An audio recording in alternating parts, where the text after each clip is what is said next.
Torah et Société, avec le grand rabbin Gilles Bernheim, entame l'étude cette semaine de la paracha Noach qui suit immédiatement celle de Bereshit. Gilles Bernheim, bonsoir. Bonsoir. Les deux premières parachiotes de la Torah, Bereshit et Noach, sont étroitement liées puisqu'elles traitent toutes deux du thème de la création et de la destinée de ce monde. La paracha de Bereshit, que nous avons lue la semaine dernière, relate l'histoire de la création, tandis que la paracha, que nous lirons samedi, Noach, rappelle que Dieu s'encouragea à maintenir la vie sur terre et à ne plus envoyer de déluge. Ces deux passages symbolisent deux niveaux de perfection de la création. Bereshit représente un monde parfait, de par le fait qu'il est l'œuvre de Dieu. Cette perfection est acquise sans aucune participation de l'homme. La paracha de Noach représente pour sa part la perfection résultant de l'effort de l'homme et de son engagement.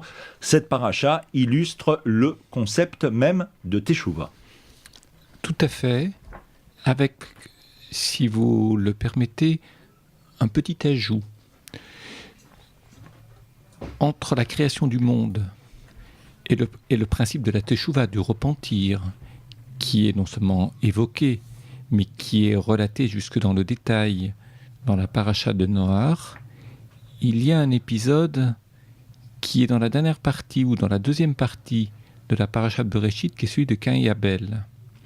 Ce qui veut dire qu'en fait, ces trois événements, création du monde, meurtre d'Abel par Caïn, déluge avec sauvetage de Noé et de sa famille, s'emboîtent l'un dans l'autre.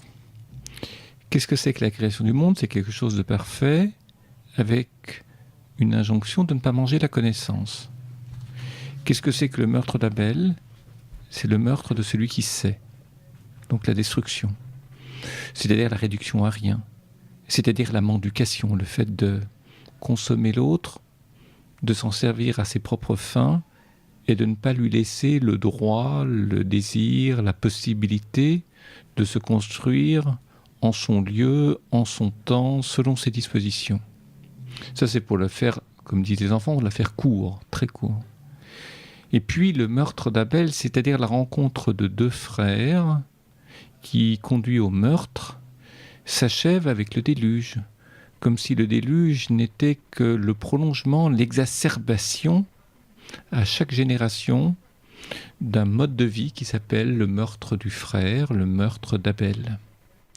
Et puis il y a ensuite une humanité qui va ressurgir au-delà du déluge avec quelques règles de morale, c'est-à-dire avec des lignes de conduite, les 7 lois noachides qui permettront à l'humanité simplement de subsister, de ne pas se défaire dans le meurtre et la perte de l'humain. Alors l'humanité justement a atteint un stade de violence et de corruption tel qu'elle finit par s'autodétruire. Ainsi peuvent s'entendre les versets: la terre s'était corrompue devant Dieu, la terre était emplie de violence, Dieu constata la terre et voici qu'elle s'était corrompue car toute chair avait détruit sa voie sur terre. Qu'est-ce qui peut expliquer cette chute ? Je pense qu'il importe d'insister sur la nature de ces textes que nous lisons depuis la création du monde, le début de Bereshit. La création du monde telle qu'elle nous est racontée là relève de la parole divine. Elle ne relève pas d'un mécanisme physique comme si nous assistions en tant qu'humains à un bon Dieu qui serait un grand artisan, un grand entrepreneur et dont on verrait la création se faire sous nos yeux. Le texte est infiniment plus complexe, infiniment plus, je dirais, plus profond, à lire à plusieurs niveaux différents pour ne pas faire de Dieu un super-homme, simplement un super-homme. Akadosh Baruch Hu, pardonnez-moi cette expression plate et si peu signifiante, c'est tout à fait autre chose qu'un super-homme. Maintenant, après, avec la rencontre des frères qui échouent et le meurtre d'Abel, on entre déjà dans... Je rappelle qu'Abel ne parle pas. C'est-à-dire on entre déjà dans une violence où deux typologies, deux manières d'être homme se rencontrent sans que cette rencontre ne soit préparée. Abel a une petite part de responsabilité parce qu'il va biotam bassadé, il va sur le terrain de Caïn. C'est dans les champs qu'ils se sont rencontrés, c'est-à-dire qu'il va sur le territoire de Caïn, manifestement, soit pour lui demander quelque chose, le Midrash dira que parce qu'il y avait la famine, il avait besoin d'aide, soit pour lui proposer quelque chose, mais il ne dit rien. Il ne suffit pas d'être bon, il ne suffit pas d'être intelligent, il ne suffit pas d'être honnête, encore faut-il apporter quelque chose à son frère, c'est être complémentaire de l'autre. Et Caïn, c'est un artisan brut, c'est quelqu'un qui produit mais qui ne pense pas, ce n'est pas quelqu'un qui va dialoguer, il se contente, il s'identifie à ce qu'il produit, à ce qu'il fait. Une telle rencontre entre Caïn et Abel échoue totalement à cet endroit-là. Et je crois que c'est ce que nous enseignent les Chazal, les sages. Toute l'histoire biblique tente à reconsidérer inlassablement cette rencontre qui a échoué. Comme si la venue du Messie viendra lorsqu'un Caïn et un Abel pourront se rencontrer, non seulement sans se tuer, mais en se complétant l'un l'autre. Alors, pour revenir à votre question, à la génération du déluge, il faut rappeler que ce qui en est la cause, en tous les cas, dans la littéralité du verset, il nous est dit que des très belles femmes se sont accouplées à des enfants de Dieu. Ce qui ne veut pas dire grand-chose, sinon qu'il y a une rencontre entre l'ange et celui qui n'est ou celle qui n'est qu'extériorité, c'est-à-dire qui n'est pas langage, qui n'est pas personnalité, qui n'est pas dialogue, mais qui est simplement perçue pour ce qu'elle donne à voir et rien d'autre. Alors entre le savoir éthéré, celui des anges, et des humains qui ne sont que des êtres humains qui ne sont qu'extériorité, que visibilité, que image, entre la pensée et l'image, la rencontre exige autre chose qu'un accouplement, mais une rencontre préparée, pensée et productive. Et manifestement, encore une fois, je n'y étais pas, j'ai du mal à imaginer ce que c'est que cette rencontre entre les fils de Dieu et ces très belles femmes, mais il y a dans ce que chacun représente l'expression même de ce qui exige, nécessite une anticipation, une préparation, et pas simplement un accouplement, c'est-à-dire quelque chose de brut. Et ce quelque chose de brut, finalement, n'est peut-être rien d'autre que la rencontre, mais démultipliée, de celui qui n'était que pensée, Abel, et celui qui n'est que extériorité, production, j'allais dire reproduction, Caïn. Et ça donne une humanité qui n'est pas viable, d'où le déluge, d'où sa destruction.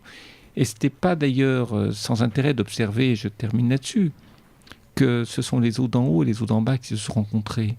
C'est-à-dire qu'il y a un principe, non pas de supériorité, un principe de très grande hauteur, ce qui évoque l'élévation, ce qui évoque le lointain, ce qui évoque peut-être le donner à voir ou donner à penser, mais très loin, avec la réalité brute qui s'étouffe mutuellement, c'est-à-dire qui se mélange. Les eaux d'en haut et les eaux d'en bas, c'est la même chose que la rencontre que Caïn et Abel. Les eaux d'en haut, c'est Abel, et les eaux d'en bas, c'est Caïn. Les eaux d'en haut, ce sont les fils de Dieu, et les eaux d'en bas, c'est les belles femmes. On retrouve toujours cette idée de la rencontre des contraires, mais là, dans la confusion, le mélange, la fusion, alors que précisément, c'est ce qui est dans l'entre-deux, dans une rencontre préparée, qui est intéressant. La rencontre des extrêmes peut être meurtrière. La rencontre des extrêmes doit produire quelque chose de médian, quelque chose d'intermédiaire. C'est ce qui manque et c'est ce à quoi Noé et les siens vont tenter de s'atteler désormais. Alors justement, ceci est la généalogie de Noach. Noach fut un homme juste, irréprochable parmi ses contemporains. Il se conduisit selon Dieu. Noach engendra 3 fils, Shem, Ham et Japhet. C'est ainsi que commence la paracha Noach. Et donc Noach fut un homme juste, intègre dans sa génération, il marchait avec Dieu. Pour Rabbeinu Bechaye, le concept d'homme qui marche dans son intégrité, cela veut dire accomplir les mitzvot telles qu'elles sont, avec intention, avec amour et crainte, sans orgueil, sans s'en emparer, sans rechercher des honneurs et sans le faire savoir. Ne pas faire ainsi, c'est être un pécheur. La qualité du tzaddik, ce que l'on appelle sa qualité gagner sa mida et d'être celui qui accomplit des bonnes choses jusqu'au bout, calmement et silencieusement, c'est-à-dire que cet extrême est simplement de ne pas se glorifier intérieurement ou extérieurement de ses propres qualités. Et Rabbeinu Bechaye de préciser que le juste, le tzaddik, est un épanouissement qui passe par 3 niveaux, Kalnot, tzaddik et temimut. Oui, là, dans l'enseignement de Rabbeinu Bechaye, il y a plusieurs leçons à tirer qui nous conduisent dans plusieurs directions différentes. Noach est un homme qui marche aux côtés de Dieu. Le tzaddik, Abraham est quelqu'un qui marche devant Dieu. Comment différencier les deux situations ? Noé se protège du mal, alors qu'Abraham va bâtir un monde où le bien est au cœur même de la vie. Pourquoi est-ce que Noé se protège du mal ? Vous savez, ce n'est pas sans lien avec l'histoire de Caïn et Abel que Dieu lui suggère de séparer ses enfants pendant le temps du déluge. Il y a tout un descriptif qui est fait dans le début de la parashat Noach, où l'on dit que chacun des enfants, avec sa famille, ses 3 fils, doivent se mettre dans une cellule, en quelque sorte, dans l'arche, parfaitement bien bétonnée, de sorte qu'il n'y ait pas, et c'est ce que l'on comprend, ce que l'on déduit de cette description, qu'il n'y ait pas de communication entre les enfants pendant tout le temps du déluge. Les enfants ne se rencontreront qu'à sortir du déluge. Sans doute est-ce une manière de dire que ce que l'on attend de Noé, c'est que ces enfants ne se rencontrent pas. Autrement dit, qu'il prépare la rencontre qui avait échoué entre Caïn et Abel. Que la rencontre de Caïn et Abel qui avait échoué ne soit pas encore une fois répétée sur le mode du meurtre, mais qui est un temps de maturation, qui est un temps où chacun se prépare à rencontrer ce qui est différent de lui-même. Ça, c'est une chose. Donc, c'est se préserver, et c'est peut-être pour ça qu'il a été sauvé, parce qu'il était capable de séparer ses enfants, afin d'imaginer ce que pourrait être une rencontre bonne. Par contre, Abraham, il favorise la rencontre bonne. Regardez l'histoire des patriarches, Abraham, Isaac et Jacob. Quand Jacob revient de chez Ésaü, il ne rencontre pas Ésaü. Il envoie d'abord des messagers pour préparer la rencontre. C'est quelque chose qui va devenir constant, à savoir, lorsque des extrêmes se rencontrent, instaurer une médiation afin de rapprocher les positions et que de la rencontre naisse quelque chose de favorable pour se préserver de la violence meurtrière. Ça, c'est ce qu'Abraham, Isaac et Jacob vont faire. Je dirais, c'est le statut, c'est la force des patriarches. C'est déjà d'instaurer les moyens de se rencontrer de manière positive, créatrice, alors que Noé ne va que isoler pour prévenir la violence, c'est-à-dire pour détacher les uns des autres ceux qui pourraient trop hâtivement se rencontrer sur un mode violent. C'est toute la différence entre quelqu'un de moyen et quelqu'un qui est juste. Et quelqu'un qui est juste, c'est quelqu'un qui construit un monde. Quelqu'un de moyen, c'est simplement quelqu'un qui met des freins à la violence du monde pour que le monde puisse survivre au milieu du chaos que représente le déluge.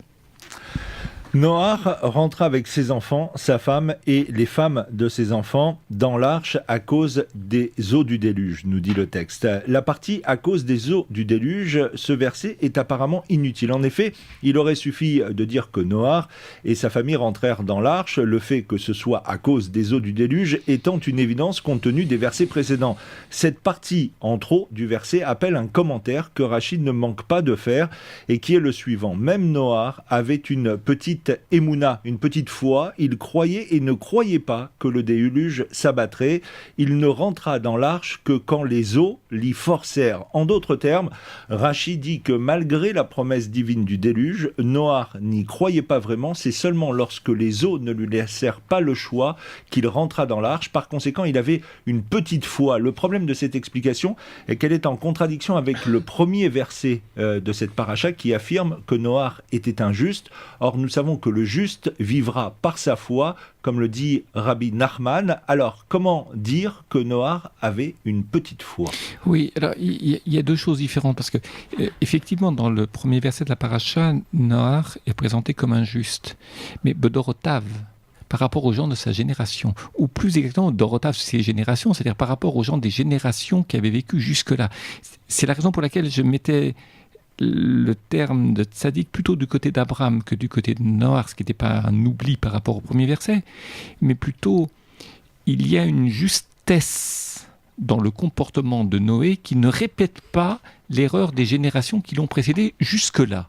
En ce sens, il est juste par rapport à toutes les générations qui, depuis Caïn et Abel, jusqu'au déluge, conduisent au meurtre et à la destruction de l'humanité. Mais il n'anticipe pas, il ne prépare pas l'avenir, il ne construit pas l'avenir. Il est sur ce plan-là un peu à l'image de ce que serait Lot et sa famille. C'est-à-dire, on ne peut pas dire que Noé et Lot c'est pareil. Il y a de nombreuses différences entre eux. Mais ce sont des comportements passifs. C'est-à-dire des comportements... Parce que Noé n'a rien fait pour sauver l'humanité. Il n'a pas cherché à sauver les autres. Il a cherché à construire un îlot qui le préserve du mal. Mais il n'a pas cherché, comme Abraham le fera, à agir sur l'humanité. Il s'est protégé du reste de l'humanité. Et vous savez, lorsque l'on se protège du mal, mais qu'on ne fait rien pour sauver l'humanité, il est interdit de regarder ce que Dieu va faire à ceux qui vont le payer. C'est-à-dire que de la même façon que Dieu avait demandé à Noé et sa famille de ne pas se retourner lors de la destruction de Sodome et Gomorrhe, parce que de deux choses... Noé à Lot. Lot, pardonnez-moi. Lot, Dieu avait demandé à Lot. Il avait demandé parce que de deux choses une, ou bien tu essaies de sauver les habitants de Sodome et Gomorrhe avant, donc tu es responsable, tu te montres comme responsable, c'est-à-dire comme quelqu'un qui essaye de changer la réalité. Mais si tu n'en es pas capable, tu es sauvable parce que tu t'es préservé du mal, mais tu t'en vas. La position de voyeur, c'est-à-dire de jouir de la souffrance qu'éprouve le pécheur, n'apporte rien à celui qui est sauvé. Au contraire, une espèce de jubilation d'être sauvé, donc d'une autosatisfaction, c'est-à-dire une forme de complaisance. On n'attend pas d'un être humain qui soit complaisant, on attend qu'il soit responsable. Et j'ai envie de dire un peu la même chose au sujet de Noé. Il s'est fait mouiller. Il s'est fait mouiller par les eaux du déluge, mais il a fallu lui rappeler qu'il devait vite monter dans l'arche, parce que peut-être, soit qu'il ne le croyait pas, comme l'enseigne Rachi, soit, comme l'enseignent d'autres commentaires, il observait parce que, quelque part, il y avait peut-être une toute petite jouissance à voir les autres souffrir, c'est-à-dire qu'il avait jugé les autres comme étant des méchants, et il y avait peut-être une tentation un tout petit peu voyeuriste chez Noé, comme il y a pu y en avoir une chez la femme de Lot. Alors, l'eau est venue le toucher, il est entré dans l'arche, refermé la porte, évoque le navire. Le Rav Horowitz, le Shla Kadosh, s'est penché, lui, sur la mitzvah dont on a parlé dans la paracha Bereshit, fructifiez et multipliez-vous. Pourquoi ce commandement a-t-il dû être dit deux fois, l'un à Adam, l'autre à Noé? Dans le traité Yebamot, Rabbi Yaakov dit que celui qui ne procréerait pas porte atteinte à l'image de Dieu. Or, nous savons que l'homme a été fait à la ressemblance de Dieu selon deux aspects, ce que l'on traduit souvent par son image et sa ressemblance. Faisons l'homme à notre image, à notre ressemblance. Le tselem réfère à la sainteté de l'âme et la démoute réfère à la sainteté du corps, dit le Shla Akadosh. Oui, et je réponds à la question que vous m'avez d'emblée posée. Pourquoi est-ce qu'il est répété ? Pourquoi ce commandement de croître et multiplier est répété, c'est-à-dire est redit à Noé alors qu'il l'avait déjà été dit à l'humain lors de sa création?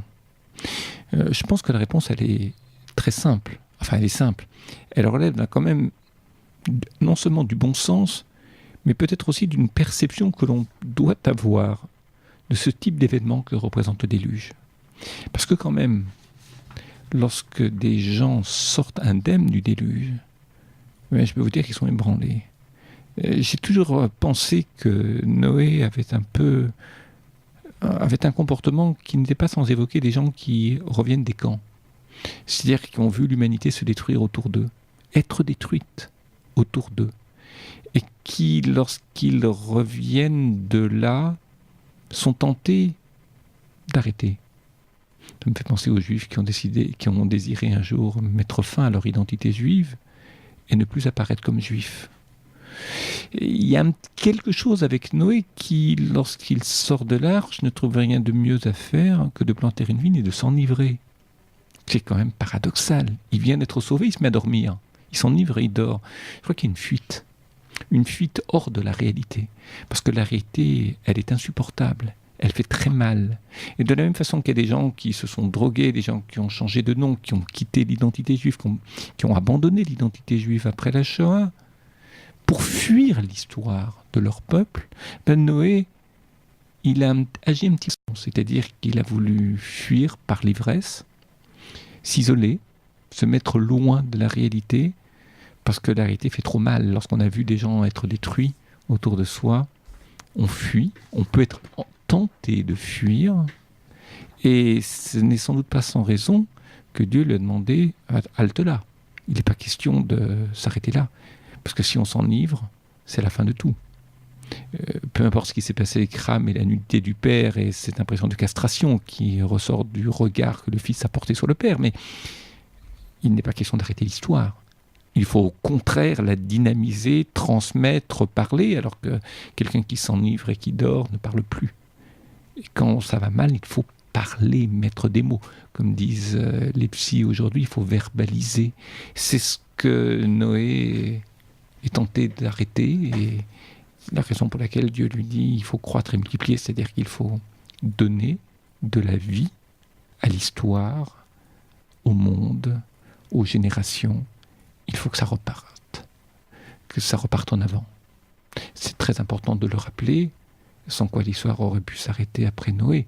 Si Noé avait continué à dormir, si Noé ne s'était pas ressaisi, si Noé n'avait pas apporté de la bénédiction aux 2 fils qui le méritaient, mais l'histoire aurait pu s'arrêter là. Simplement parce que, par l'absence, par l'inertie, par le sommeil, par l'ivresse, par la fuite, il n'y a plus d'hommes là où il doit y avoir des hommes. Au chapitre 9, Noach bénit ses fils en leur rappelant ce qui va devenir les 7 lois noachides. L'interdiction de l'idolâtrie, l'interdiction du meurtre ou verser le sang, l'interdiction du vol, du blasphème envers Dieu et le bénir, interdiction des incestes, interdit de manger de la chair ou d'un membre de tout animal vivant et obligation d'un système de justice. Alors on a vu tout à l'heure que Noach est injuste et l'on peut dire aussi que ces 7 lois dont nous venons de parler participent aussi à la définition du juste. Elles participent de la définition du juste, et en même temps, pour citer ce maître que vous mentionnez souvent, le Shla Kadosh, Rabbi Horowitz, pardon. Vous savez, au départ, Dieu a donné une loi à l'humain, de ne pas manger de l'arbre de la connaissance. C'est pas qu'il a dit qu'on mangeait de tout sauf d'un arbre. En toute chose que l'on mange, il y a le risque de manger de la connaissance. Connaître, c'est accompagner ce qui est autre que soi, le découvrir, et manger, c'est ramener ce qui est autre que soi à soi-même pour satisfaire un besoin, et c'est antithétique. C'est-à-dire que lorsque l'on mange pour soi. Lorsque l'on connaît, on découvre ce qui est autre. Ce qui est très difficile dans une vie, c'est à la fois de se faire plaisir, c'est-à-dire de satisfaire les besoins nécessaires pour survivre, et de l'autre, connaître, quitter son propre rivage, aller loin de soi et découvrir l'altérité, c'est-à-dire ce qui est radicalement, irréductiblement autre que soi. Et c'est, je dirais, c'est le piège dans lequel l'humain ne doit pas tomber. Soit de ne vouloir que connaître, comme Abel, soit de ne vouloir que manger, comme Caïn. Il ne faut pas manger la connaissance, c'est-à-dire qu'il ne faut pas que les 2 termes se confondent, se réduisent l'un à l'autre, se mélangent, au risque de se détruire l'un l'autre. Il faut qu'ils aménagent cette rencontre. Elle est douloureuse, elle est difficile, elle est lente à préparer. On en a beaucoup parlé de cette rencontre, du dialogue tout à l'heure, pour qu'il n'y ait pas de déluge. Et c'est vrai que lorsque cette loi, une seule loi est donnée à l'humain, grand est le risque, en ne sachant pas l'observer, cette loi, de tout détruire. Vous savez, si vous donnez à l'être humain qu'une seule loi, ça passe ou ça casse.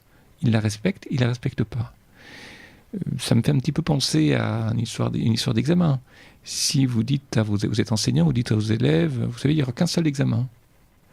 Et c'est un examen global sur toutes les connaissances. Bon. Est-ce que vous préférez un examen global sur toutes les connaissances, à la fois, qui est une sorte de synthèse, ou vous préférez un examen discipline par discipline, par exemple en 7 temps différents, ou en 613 temps? Dans la première hypothèse, on peut tout rater. On peut tout réussir, mais on peut tout rater. Dans la deuxième hypothèse, les 7 lois, disons que ça va passer à la moyenne. Et à 613, encore plus à la moyenne. Parce que sur 613 lois, comme sur 7 lois, on a le droit à un pourcentage d'échecs, d'erreurs. J'allais dire un peu de déchets. Et c'est toute la problématique biblique qui est posée ici. Finalement, le début est très difficile, mais le début s'explicite en 7, puis en 613 lois, c'est-à-dire une manière d'être homme qui progressivement est éclairée par les situations de l'histoire afin de générer des règles de vie qui permettent de comprendre cette histoire. C'est ce que nous apportent ces 2 premières parachiotes, ce que nous enseignent ces 2 premières parachiotes, celle de Bereshit et celle de Noach. Et pour finir avec vous, Gilles Bernheim, un mot sur le Beth Midrash Lenashim. Oui, juste un petit mot pour rappeler 2 choses. C'est que ce Beth Midrash Lenashim, ce lieu d'étude au féminin qui donne les moyens techniques, une initiation pour progressivement devenir autonome en tant que femme par rapport au livre, non pas qu'elle puisse se passer de maître, mais qu'elle sache lire, traduire, comprendre les raisonnements, que ce soit sur la Bible, que ce soit sur la loi juive, que ce soit sur le Talmud, que ce soit sur le Midrash, que ce soit de l'histoire, que ce soit la langue hébraïque. Le Beth Midrash Lenashim, ce lieu d'étude au féminin, rouvre ses portes dès lundi prochain, jour après jour, du lundi au jeudi, semaine après semaine, jusqu'à l'été prochain. Il y a une 2e réunion préparatoire, c'est-à-dire qui permet d'exposer le projet, d'expliquer le projet à ceux qui désiraient s'y attacher, ceux qui souhaiteraient encore s'inscrire. Cette réunion, elle a lieu demain soir, mercredi, à 20h, au 17 rue Saint-Georges, salle Jérusalem, au-dessus de la synagogue de la Victoire. Demain soir à 20h, à salle Jérusalem, au-dessus de la synagogue de la Victoire. Ceci étant, le cycle d'études aura lieu, lui aussi, dans les locaux de la synagogue de la Victoire, c'est-à-dire 17 rue Saint-Georges, et 1er et 2e étage, salle Jérusalem et en dessous.